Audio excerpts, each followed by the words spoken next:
Amém. Glória a Deus. Nós começamos esse mês agora de maio, uma nova temática que tem sido estudado nos pequenos grupos, né? Você tem participado do seu pequeno grupo? Você já está num pequeno grupo? Se não estiver ainda, você, por gentileza, no final da reunião, você pode procurar o pessoal do Conecte ali atrás, os irmãos que ficam ali no balcão, para você obter informações sobre um pequeno grupo, né? O pequeno grupo, ele se reúne quinzenalmente, e é uma reunião familiar em casa, e para estudarmos da palavra, testemunharmos do Senhor, compartilharmos dos desafios, orarmos juntos. E nós temos este mês de maio agora passado a todos os pequenos grupos acerca do batismo nas águas, acerca do novo nascimento. Nós temos estudado sobre isso, você tem lido, você já tem o seu journal. Se você não tem o journal também, no final ali atrás você pode buscar e procurar com os irmãos ali, mas o journal é onde vem os textos de meditação semanais para você estar meditando, orando, estudando, né? E o nosso jornal também traz, então, todo esse material acerca do novo nascimento e o batismo nas águas. E nessa manhã eu quero repartir com você algo ainda dentro desse tópico, mas, sabe, amados, eu quero que nós possamos entrar no efeito do ressurgir, da restauração, do ressuscitar de Cristo Jesus. O efeito da ressurreição de Cristo Jesus. É aí que eu quero chegar com você. Então, eu quero começar lendo com você em Mateus capítulo 3, alguns versículos. Mateus capítulo 3, eu quero começar a ler a partir do versículo 2, né? E versículo 2, 3, 6 e 11. Então diz a palavra do Senhor, Mateus 3, 2. Arrependei-vos, porque está próximo o reino dos céus, porque este é o referido por intermédio do profeta Isaías. Voz do que clama no deserto, preparai o caminho do Senhor, endireitai as suas veredas. Versículo 6, e eram por ele batizados no rio Jordão, confessando os seus pecados. Verso 11, eu vos batizo com água para arrependimento, mas aquele que vem depois de mim é mais poderoso do que eu, cujas sandálias não sou digno de levar. Ele vos batizará com o Espírito Santo e com fogo. Amém. Amém. Aqui, este texto de Mateus, você conhece, eu acredito que você, né, tem lido e estudado, mas está falando acerca de João Batista. Imagina um período onde o Espírito do Senhor, o Senhor ele faz um silêncio e depois ele retorna falando através de homens, de profetas. Esse é o período da passagem do Velho para o Novo Testamento. Então, João Batista ele é levantado pelo Senhor e ele vem então pregando acerca do arrependimento, porque está próximo o reino dos céus. E eu quero só te explicar umas coisas interessantes para você entender este contexto. A palavra batismo, no grego, ela vem do verbo baptizien. Eu não sei se eu estou falando grego certo, né? Mas faz de conta. É isso aí. Essa palavra, esse verbo no grego, é a fonte da palavra batizar e batista. Ó, que coisa interessante, tá? E o que significa essa palavra baptizem? Significa mergulhar, encharcar, imergir num líquido para aquilo que foi mergulhado. Então, por exemplo, havia um processo de se fazer banhos para coloração de tecidos, de materiais na antiguidade. Então, eles faziam um batismo. Eles mergulhavam, encharcavam, imergiam aquele tecido. Então, essa palavra é a palavra que é colocada nas Escrituras acerca do batismo. Acerca do batismo. Então, João, ele era João Batista. certo? O nome dele, então, nada mais era do que João o Imersor, porque o nome dele era Batista, né? Vem dessa raiz, baptizem, que é imergir, né? Então era João o Imersor. Eu acredito que o pessoal deveria, nas redes sociais da época, falar, você já viu ali o imersor? O imersor está por aí, né? Porque era João Batista. Agora, como é que funciona o batismo no judaísmo? Para a gente ver o contexto do povo judeu, como é que foi desenvolvido. De acordo com o Pentateuco, a Torá, a pessoa precisava ser purificada para que ela pudesse, e aí através de alguns rituais que a palavra de Deus traz, a Torá traz, né, o Pentateuco traz, para que a pessoa pudesse entrar no tabernáculo ou entrar no templo. Essa pureza ritual que era feita através de rituais, ela poderia ser perdida de muitas maneiras. Era algo até que meio fácil de se perder essa pureza. Mas o modo principal de restaurar a pureza era por meio de uma lavagem. Tá?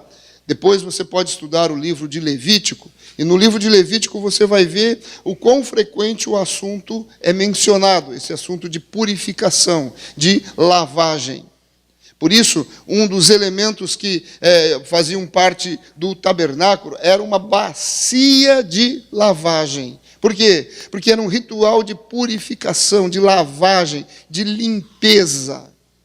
O batismo para o judaísmo, então, ele entrou exatamente nesse ponto, de um ritual de purificação. Agora, vamos ver aqui o batismo de João que a gente acabou de ler. João, logicamente que ele traz ele traz aquele ritual do passado de purificação, mas ele aplica a um novo contexto, um contexto de uma nova vida, de abandonar a impureza. Por quê? Porque João estava pregando, arrependei-vos. E o versículo 11 que nós lemos, eu vos batizo com água para o arrependimento. Então estava sendo feita uma purificação. Do quê? De impureza. Ele estava trazendo a um contexto, agora, não mais através de um ritual que se aplicaria, as pessoas fariam a todo tempo, mas um momento em que a pessoa tomou uma decisão de escolha para abandonar, e a marca haveria ali. O batismo de arrependimento, limpando de uma vida passada de pecado, para o que estava proposto à frente, o reino dos céus. O reino dos céus. Agora, uma coisa mais interessante que eu gosto de focar aqui, nesse texto que nós lemos, é que no versículo 3 que nós lemos, diz assim, falando acerca de João, né? De João Batista, que ele estava batizando arrependimento. Porque este é o referido por intermédio do profeta Isaías. Vós do que clama no deserto, preparai o caminho do Senhor, endireitai as suas veredas. Depois, se você for em Isaías 40, versículo 3, você vai ler novamente essa situação. O profeta Isaías falando desta maneira. Mas este texto, esta declaração vem por quê? Vamos voltar lá. Lembra o final do Velho Testamento? Deus se manifestava através dos profetas, falando ao seu povo. E há um momento, um tempo de silêncio. E depois se levanta João Batista. Esse tempo, mais ou menos calculado em torno de uns 400 anos, se eu não me engano, ficou este tempo. Aí se levanta João Batista. E é feita exatamente essa referência. Vós do que clama no deserto, preparai o caminho do Senhor, endireitai as suas veredas. Qual que era o contexto de acontecimento disso? Bem, se você ainda não é inscrito, inscreva-se no GV College. Você vai fazer uma disciplina chamada Velho Testamento, do qual eu sou um dos professores. E você vai estudar no Velho Testamento, que o Velho Testamento ele termina, é muito triste como termina o Velho Testamento. Deus derramando a sua bondade, misericórdia para com o povo, chamando a atenção, e o povo virando as costas a Deus, se envolvendo com prostituição espiritual, se envolvendo com uma prostituição de etnias que Deus havia pedido para que não houvesse, se envolvendo com uma pretensa generosidade para permitir o inimigo permanecer onde não deveria permanecer. Sabe aquele filme Dormindo com o Inimigo? Foi escrito segundo a Bíblia, porque Deus falou para que da promessa todo o inimigo fosse expulso da terra de Canaã, e o povo não fez isso. O povo brincou com Deus. O povo estava distante de Deus. Então, a atmosfera de ausência de Deus era muito forte. A atmosfera de pecado, de impureza, era muito grande. E em cima disso, Deus, na sua bondade, na sua misericórdia, Ele levanta João e ele traz exatamente essa declaração: voz do que clama. Sabe por quê? Porque uma coisa acontecia com muita frequência no povo. Depois, se você estudar o Velho Testamento, você vai ver isso. O povo vivia um ciclo. Ele abandonava o Senhor, se afastava do Senhor, se misturava, aí ele caía em escravidão e opressão. E ele era escravizado e oprimido. Aí ele começava a clamar ao Senhor por livramento. E Deus providenciava um libertador, levantava um libertador, um caminho. Havia libertação, era restaurada a presença do Senhor. Aí o povo estava de bem, estava tudo certo, voltava a se afastar do Senhor. E esse era o ciclo. Então, quando esse texto é atribuído aqui exatamente a João Batista, voz do que clama no deserto, está fazendo a referência a uma condição de um povo que andava completamente disperso da presença do Senhor, mas que com certeza havia ali um remanescente que clamava ao Senhor. E havia uma voz de clamor ao Senhor. E essa voz de clamor, o Senhor, olha, voz do que clama. E João Batista foi um dos que andou por toda a terra, clamando pelo Senhor e pregando ao povo: arrependam-se, porque nós estamos perdendo o reino de Deus. Nós estamos ficando para trás e perdendo com bobeira, arrependo. E o texto diz: endireitai. Aqui que eu quero tocar, antes da gente seguir. Endireitai o caminho do Senhor. Você já percebeu como é que se endireita o caminho do Senhor? Eu acho que já, né? Nós não estamos fazendo um estudo aqui, mas depois, quando você sentar na mesa da sua casa para estudar esses textos, eu acredito que você vai ver logo. Porque o texto ele diz assim: vós do que clama no deserto, né? Preparai o caminho do Senhor, endireitai suas veredas. Onde é que se endireita as veredas? Como é? O que esse texto está dizendo sobre endireitar as veredas? Do que João Batista está pregando?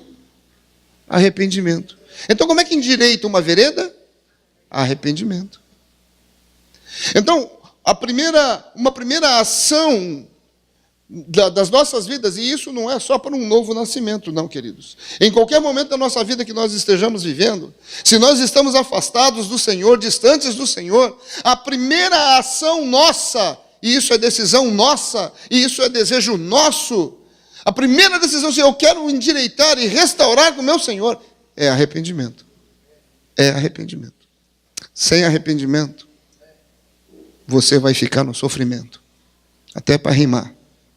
Né? Arrependimento. E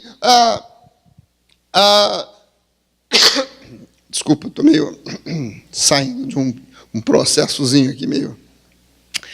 Mas o ponto inicial, arrependimento. Agora, domingo passado nós ouvimos sobre o nascer de novo. Você está lembrado? O nascer de novo, né? João 3,3, é Jesus ali falando com Nicodemos, e ele diz assim, em verdade vos digo, se alguém não nascer de novo, não pode ver o reino de Deus, e depois não pode entrar no reino de Deus, né? O nascer de novo. E como se processa o nascer de novo? O processo inicial qual que é? Arrependimento. É endireitar o caminho. Quer entrar no reino de Deus? Quer ver o reino de Deus? Então inicie o processo. O processo é arrependimento. É arrependimento. E termina aí no arrependimento? Não. Tem um segundo processo. Nós participamos hoje da ceia do Senhor e até alguma coisa nós citamos. E Salmos capítulo 51, verso 7, a palavra de Deus diz, o salmista diz, né? Purifica-me com isopo e ficarei limpo. Lava-me e ficarei mais alvo do que a neve. Nós não temos tempo para ler o Salmo 51, depois você pode ler o Salmo 51, mas há uma abordagem acerca da vida de pecado e de iniquidade, e o salmista falando com o Senhor, lava-me, lava-me. Se você for a Isaías, capítulo 1, versículo 18, o próprio Senhor trazendo a nós, a palavra de Deus diz assim, vinde, pois, e arrazoemos, diz o Senhor, ainda que os vossos pecados sejam como a escarlata, eles se tornarão brancos como a neve, ainda que sejam vermelhos como o carmesim, se tornarão como a lã. A lã. Veja bem, queridos, outros textos existem, mas qual que é o enfoque aqui? O enfoque é que houve o arrependimento, e arrependimento está relacionado com a vida de pecado. Há um ato que acontece, que nos faz limpo, que nos faz puro, alvo como a neve. Mesmo que os nossos pecados sejam daqueles mais terríveis, como a escarlata, como o vermelho, como o carmesim, o pecado, né, vai se tornar alvo, como a lã, branco, puro. Opa, alguma coisa acontece aí. E o que acontece aí? O que acontece aí, queridos? E aí nós podemos ver no livro de Hebreus, no capítulo 9, o verso 13 e 14, que fala exatamente acerca da lavagem e da limpeza, que diz assim, portanto, se o sangue de bodes e de touros e a cinza de uma novilha, aspergidos sobre os contaminados, os santificavam, quanto à purificação da carne, muito mais o sangue de Cristo Jesus, que pelo Espírito eterno, a si mesmo se ofereceu sem mácula a Deus, purificará a nossa consciência de obras mortas para servirmos ao Deus vivo. Oh, glória a Deus! Purificação é só no sangue de Cristo Jesus. Limpeza, alvo mais que a neve, é só em Cristo Jesus. Uau, que glória! Que coisa tremenda. Querido, você tá captando? Faz o seguinte, marca isso aí no processo de vida seu para essa semana. Primeiro, arrependimento, eu conserto. Segundo, purificação. Cristo Jesus, sangue de Jesus. É isso. Acabou.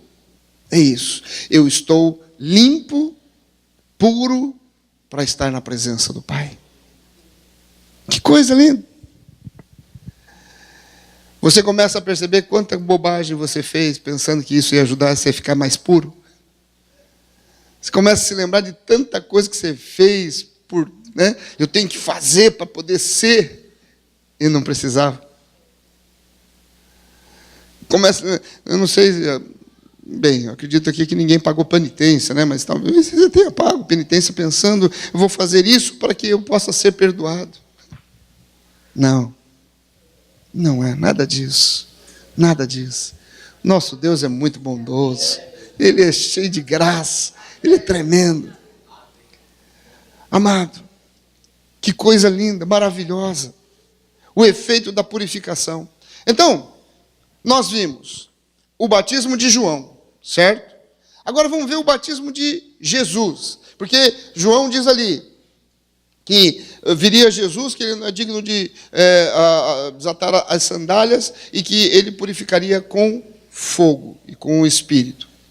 Então, no batismo de Jesus, depois, acho que eu tenho até aqui, Romanos capítulo 6, né? Nós já lemos no domingo passado também, o verso 4. Fomos, pois, sepultados com Cristo na morte pelo batismo, para que, como Cristo foi ressuscitado dentre os mortos, pela glória do Pai, assim também andemos nós em novidade de vida. Então, olha só o batismo de Jesus. Somos sepultados. Somos mortos com Cristo Jesus no batismo. Jesus morreu na cruz, morto, tá? Ali, você lembra o que foi completamente vencido ali, a hora que ele estava sendo transpassado? Isaías 53 diz que, mas ele, Jesus, foi transpassado pelas nossas transgressões e moído pelas nossas iniquidades. O castigo que era necessário para que nos trouxesse paz estava sobre ele. E pelas feridas dele, pelas machucaduras dele, nós fomos curados. Uau! Então o que acontece com a morte de Jesus? Porque se o corpo é transpassado, é crucificado, ele morreu. O que acontece? A iniquidade, ela perde o domínio, ela perde completamente a esfera de ação. As enfermidades, elas perdem a sentença, os diagnósticos perdem completamente o poder de sentença ou de determinação. E a história começa a mudar de figura. E sabe o que aconteceu quando ele morreu? Aconteceu o que Colossenses também traz, 1:13, dizendo: ele, Cristo Jesus, nos libertou do império das trevas e nos transportou para o reino do Filho do seu amor. Ele, o nosso Deus amado, o nosso Senhor bendito, nos libertou do império. Por quê? Porque agora o pecado, a iniquidade não tem mais poder de dominar. Se eu me coloco no Senhor, pecado não mais me domina. Então, é ele que está dizendo exatamente, ele me transportou desse lugar de domínio, de morte, ele me transportou para o reino do Filho do seu amor. Um lugar para lá de especial, nós já vimos, né? Assentado à destra do Pai. Então, olha só que legal, batismo com Jesus, sepultamos. Vai colocando isso no seu viver, querido. Porque a sua velha natureza, a minha velha natureza, a nossa velha natureza foi sepultada. Está morta. Está morta. Eu sei que necrofilia fala acerca da questão sexual com cadáveres. Mas eu quero que você me entenda. Sabe que a gente no nosso viver, nós somos meio necrófilos. Porque a gente costuma a voltar a buscar o que Cristo Jesus já sepultou em nós, da velha natureza, já está morto, e a gente volta lá para vestir de novo e andar de novo. Mas aí, olha só, então, o que acontece? Sepultado. Uma vez sepultado, o sangue de Cristo Jesus foi derramado, nós somos lavados, purificados, né? Como diz 1 João, capítulo 1, verso 7, né? E o sangue de Jesus, seu Filho, nos purifica de todo pecado. Então, o sangue de Cristo Jesus nos limpou. Olha, vai acompanhando o que acontece com o batismo com Jesus. E aí? Estamos limpos, sepultados, o morto, o velho, acabou. Agora estamos limpos, temos acesso ao Pai, ressuscitamos com Cristo Jesus, no poder de Deus. Colossenses 2:12, a palavra do Senhor traz isso, né? Tendo sido sepultados juntamente com Ele no batismo, no qual igualmente fostes ressuscitados, mediante a fé do poder de Deus que o ressuscitou dentre os mortos. Somos ressuscitados com Cristo Jesus. Agora, não mais o velho, não mais o impuro, mas o purificado, o limpo, com uma nova identidade, e acesso pleno à presença do Pai. Amado, vai guardando isso para o seu viver, Porque eu acho que essa semana vai ser um fogo de Deus na sua vida. Agora, no batismo de Jesus, sepultados, lavados, ressuscitados, qual é o produto disso? Uma nova vida. Uma nova vida. Uma nova identidade, uma nova criatura, um novo espírito. A palavra de Deus até traz, né? Segundo Coríntios 5,17, sobre a nova identidade. Se alguém está em Cristo, é nova criatura. As coisas velhas já passaram, tudo se fez novo. Gálatas 2:20, a palavra de Deus diz também, o apóstolo me traz exatamente sobre essa nova criatura, essa nova identidade. Logo já não sou eu quem vivo, mas Cristo vive em mim, e esse viver que agora tenho na carne, vivo pela fé no Filho de Deus que me amou e a si mesmo se entregou por mim. Um novo espírito, a palavra de Deus diz, Romanos capítulo 8, versículo 11, se habita em vós o espírito daquele que ressuscitou a Jesus dentre os mortos, esse mesmo que ressuscitou a Cristo Jesus dentre os mortos, vivificará também o vosso corpo mortal, por meio do seu espírito que em vós habita. Uau! Vida! Novo espírito, um espírito de poder. É isso aí. Esse é o batismo de Jesus. Nós já temos ouvido, visto. Eu não quero me delongar mais aqui. Mas o que eu quero entrar agora com você, guarda aí. Batismo, tudo certinho. Nós vamos entrar agora no vivermos o impacto da ressurreição de Cristo Jesus.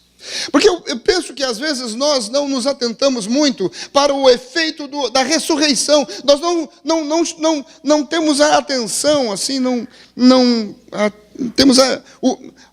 prestamos atenção sobre tudo que está colocado na ressurreição de Cristo Jesus. Na ressurreição de Cristo Jesus. Há muito o que falar sobre a ressurreição de Cristo Jesus, e eu não quero, né, nem me arvorar a falar de tudo. Mas eu quero falar algumas coisas que dizem respeito muito aos nossos dias de hoje. Alguns aspectos. Então, queridos, eu não vou ler. Eu quero só que você anote para depois você estudar. Lucas capítulo 24, a palavra de Deus traz ali, do versículo 13 ao versículo 35, dois discípulos de Jesus voltando para casa, para Emaús. Então, deixa eu te trazer o contexto do capítulo 24, 23 e 24. Jesus havia sido crucificado, havia morrido, havia sido sepultado.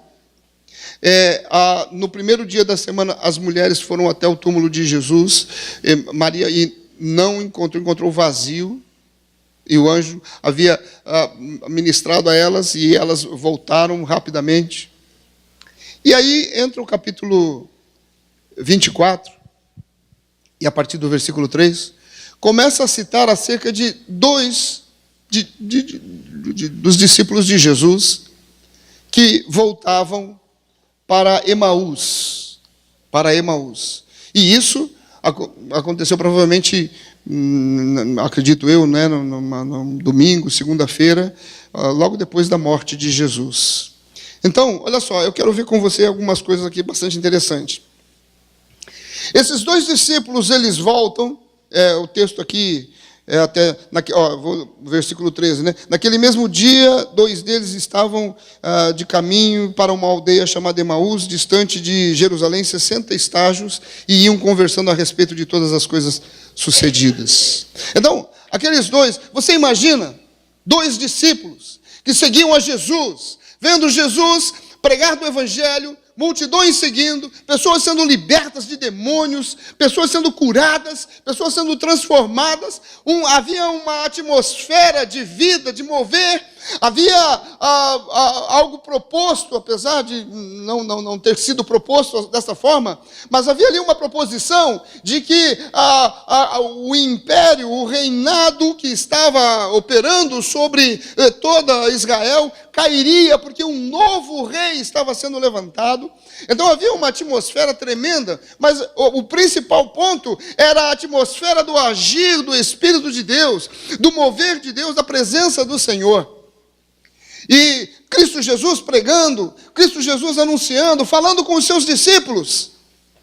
E Cristo Jesus, ele fala, inclusive, de que ao terceiro dia ressuscitaria. Ele diz que seria morto, mas que ressurgiria. E toda aquela atmosfera, e de repente, na sexta-feira, ele é morto. Eles não acreditam que Jesus morreu. Foi um choque, porque havia toda uma esperança, uma expectativa.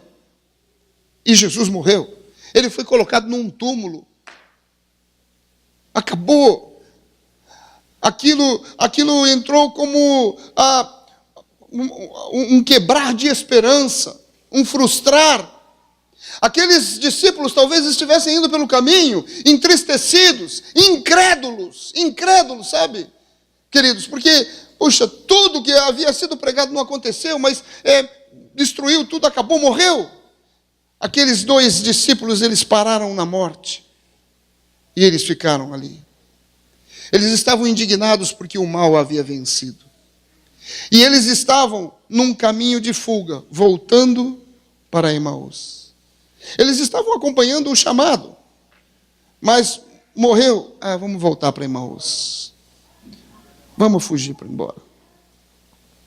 Sabe, Emaús, fala aqui 60 estádios. 60 estádios é mais ou menos 12 quilômetros. Mais ou menos, 12 quilômetros. Em uma caminhada normal, tranquila, isso aí vai mais ou menos 2h30 de caminhada. Tá? Mais ou menos, 2h30 de caminhada. Então, esses 2 estão indo para Emaús. Você pode ver aí depois o versículo 14 e 15. Eles conversando. Mais ou menos 2h30 eles vão conversando. E junto com eles está Jesus. 2h30 conversando. Você não conhecer a pessoa em 2h30, né? Que coisa, que absurdo. Mas você sabe que às vezes você está caminhando aí faz 35 anos e você ainda não está conhecendo a voz do Senhor, falando, tocando, ministrando. E aqueles discípulos, então, eles caminharam com Jesus e não o perceberam, não discerniram. Eles estavam tão esmorecidos, deprimidos, quem sabe, cabisbaixos, envolvidos pela circunstância, que não reconheceram a Jesus. É por isso que a palavra de Deus diz em João 8,32, conhecereis a verdade vos libertará. Amado, eu quero dizer a você que há momentos da nossa realidade nos envolver, do nosso dia a dia, da nossa semana a semana nos envolver, nos trazendo perspectivas, situações e condições e questões. E nós nos envolvemos com isso. E nós estamos esmorecidos, deprimidos, cabisbaixos, frustrados, incrédulos. Porque não temos conhecido a palavra. Então não temos uma libertação disso, estamos envolvidos com isso. Outra coisa, eles caminharam aquelas 2h30 e eles estavam com a sua esperança frustrada. A história para eles terminou na sexta-feira. E agora a vida não faz mais sentido. Não tem mais sentido algum, tanto é que vamos fugir, vamos voltar para onde a gente estava. Lá é seguro. Eles caminharam 2h30 com Jesus. E eles tiveram principalmente a sua visão e o seu entendimento prejudicados, fechados. Sabe, amados, o versículo, eu vou ler aqui para você, o versículo 22, diz assim: é verdade também que algumas mulheres das que conosco estavam nos surpreenderam tendo ido de madrugada ao túmulo e, não achando o corpo de Jesus, voltaram dizendo terem tido uma visão de anjos, os quais afirmaram que ele vive. De fato, alguns dos nossos foram ao sepulcro e verificaram a exatidão do que disseram as mulheres, mas não o viram. O que é isso aqui? é aqueles dois discípulos falando com Jesus, porque Jesus pergunta: o que aconteceu? Jesus morreu. E olha, teve ainda mulheres que estavam conosco, que foram ao túmulo e não viram. E os anjos disseram a elas que ressuscitou. E ainda teve pessoas que foram lá, viram, mas ninguém o viu. Gente, para um pouquinho. Isso não é cegueira? Você já parou para pensar se no teu viver não está acontecendo esse tipo de cegueira, não? No nosso dia a dia, nas nossas coisinhas? Olha que cegueira tremenda. Tremenda. As mulheres trazem um testemunho. Jesus ressuscitou. Falamos com anjos. Isso é besteira. Sabe que tem muito mesmo, queridos, nos dias de hoje, crente, que não tem vindo às igrejas, que não tem um compromisso com o Senhor, porque está cansado, não é que está cansado, mas ele entrou nesse lugar de cegueira e de entendimento e de visão.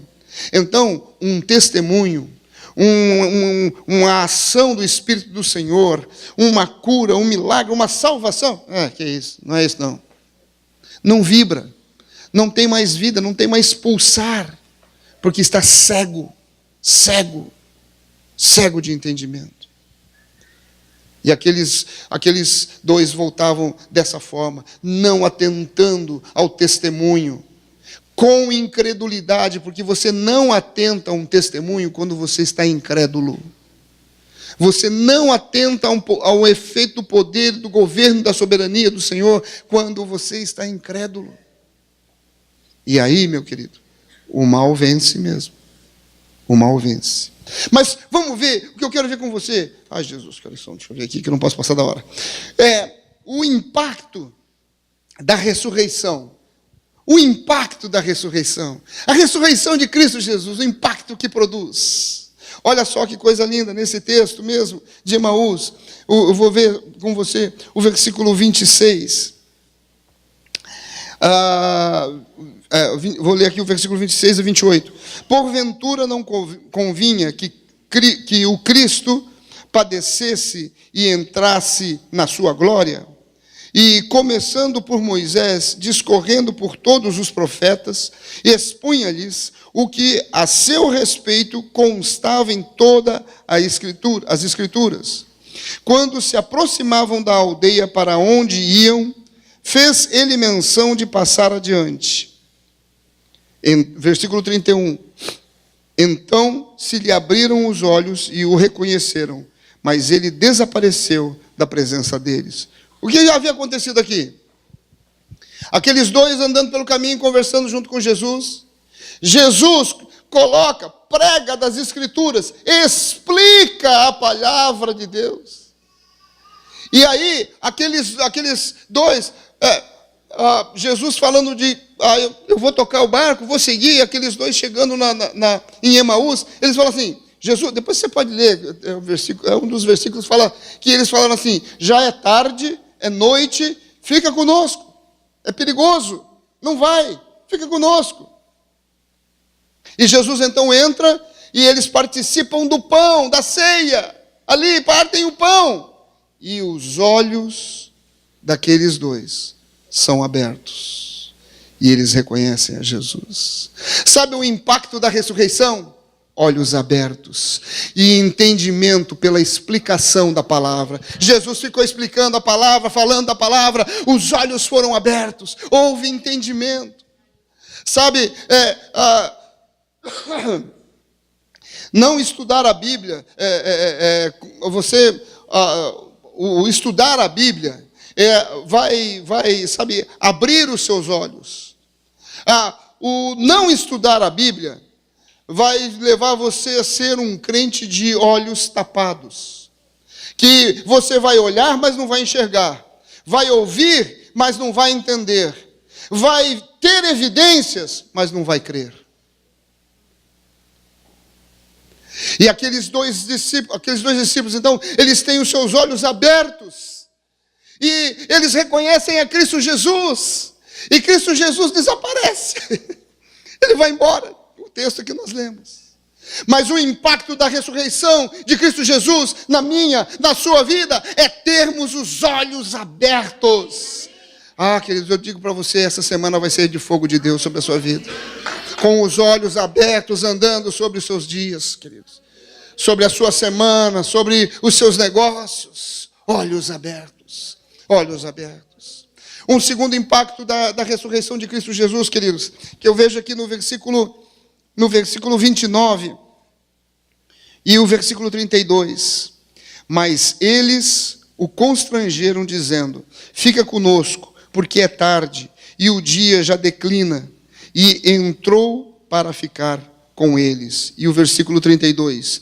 E disseram um ao outro: porventura, não nos ardia o coração quando ele, pelo caminho, nos falava, quando nos expunha as Escrituras? Sabe o que acontece aqui? Aqueles dois, como eu falei, convidaram a Jesus: fica, já é tarde, fica conosco. E Jesus explica a palavra, eles têm a comunhão. E o versículo 32, o que diz? Ardia o coração.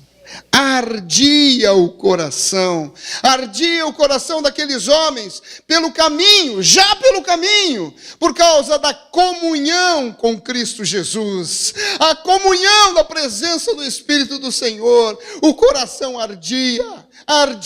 Sabe um outro impacto da ressurreição de Cristo Jesus na nossa vida? É o coração ardente. Meu amado, coração ardente por Cristo Jesus, ardendo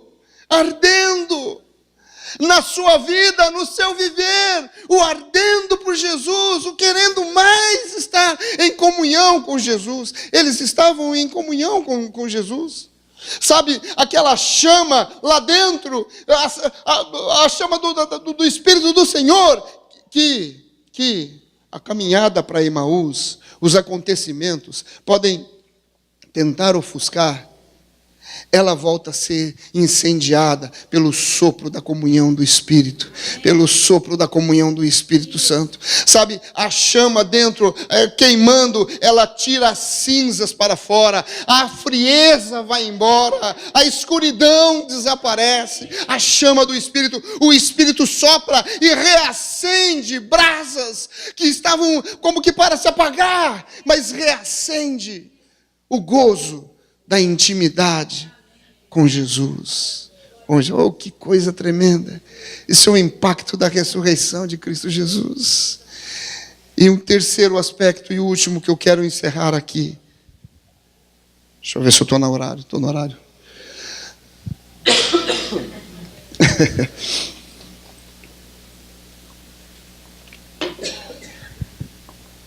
Um terceiro aspecto, queridos, é o versículo 33 e 34. E diz aqui: e na mesma hora, levantando-se, voltaram para Jerusalém, onde acharam reunidos os 11 e outros com eles, os quais diziam: o Senhor ressuscitou e já apareceu a Simão. O que é isso aqui, queridos? O que esse texto está dizendo? Que depois de olhos abertos, coração ardente, aqueles dois tiveram o impacto da ressurreição de pés velozes. Dizem até que Velozes e Furiosos começou aqui, não sei se é verdade, mas pés velozes. O versículo 34 diz que eles se levantaram e retornaram. Quanto é que ficava Jerusalém? 12 quilômetros, 2h30. Já era tarde, frio, perigoso. Jesus, fica conosco. Acabou tudo aquilo. Não tem perigo, não tem mais nada. Voltamos, pés velozes, para anunciar, para proclamar a ressurreição. Cristo é vivo e vive em mim. Pés velozes, queridos. Pés velozes em nós, no seu viver. Pés velozes. A gente vê aqui também O versículo 35, eles dizendo: então os dois contaram o que lhes acontecera. Tem pés velozes, mas tem lábios abertos também, para contar da ressurreição de Cristo Jesus. Eu quero orar com você, meu querido. Até que ponto a ressurreição de Cristo produziu impacto em sua vida, em minha vida, em nossas vidas? Até que ponto? Até que ponto seus olhos já foram abertos? Seu coração está pegando fogo? E seus pés e lábios são velozes em levar a mensagem? Amados, feche os teus olhos no teu lugar. Nós estamos vendo sobre batismo, novo nascimento. Mas isso diz parte, isso faz parte. Isso nós não olhamos, não percebemos, mas isso é a vida. Os efeitos da ressurreição de Cristo Jesus em nós, no nosso viver. Amado, eu penso que é isso. Eu quero deixar aqui com você, para você refletir. Leva para sua casa, reflete, meu amado, reflete, querido. Até que ponto a ressurreição produziu impacto? Até que ponto eu tenho tido o entendimento? Nós vimos que pela explicação da palavra, os olhos foram abertos. Eu preciso da palavra do Senhor, eu preciso estudar mais a palavra do Senhor, eu preciso ler mais a palavra do Senhor. O coração pegando fogo por causa de uma comunhão, um caminho, 2h30 andando em comunhão, e o Senhor explicando, e o coração ardeu. Comunhão com o Senhor, comunhão com a presença do Pai. E pés abençoados, rápidos e velozes para proclamar as boas novas, para levar aos perdidos do Evangelho. Querido, reflete. Mas esse é o momento que o Senhor está nos chamando. E nós só podemos nos derramar diante dEle e chorar: Senhor, ó Deus, tem misericórdia, Pai. Mas eis-nos aqui, Senhor, como filhos amados, de posse de uma nova identidade que Cristo Jesus trouxe a nós, como filhos, com a nossa velha natureza vencida e sepultada, e agora a nossa identidade está em Cristo Jesus, e o nosso DNA é do Senhor. Com os nossos olhos abertos, porque o Senhor tem nos explicado a palavra, o Senhor tem nos trazido a palavra, mas precisamos ainda muito mais, Senhor, muito mais. Com o nosso coração ardendo, porque é muito interessante, meu Pai, quando nós nos reunimos para te louvar, te adorar juntos, como congregação, ou como grupo pequeno, ou como família. O nosso coração arde.